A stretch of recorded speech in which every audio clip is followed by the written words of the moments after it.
Hey, what's up guys? 2019 Toyota Highlander side mirror replacement. This one is cracked, as you can see. I would bend it back like this and then push the mirror in all the way. You're going to go in from the back to get it off. Basically, can't really see it too well, but there's like this circular part on the mirror, on the glass, and it connects to this little like ball thing.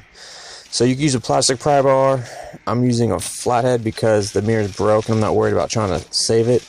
I'll say taking it off without breaking it is kind of tough, but here's what it looks like. This is the circle part that connects. Basically what you want to do is get in there and pry at that part, and then it has two wires on it too, so you got to be careful. So just come in here, try to push it off that center piece. You're not like using it to unlatch nothing, you're just pushing it off. Okay, as you can see, it pops off, and that's where like the little clips are.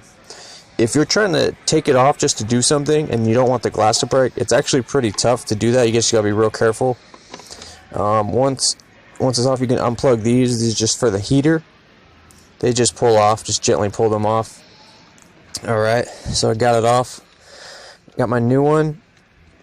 This is a factory one. New one has these spots right here for the springs. Some springs came with it.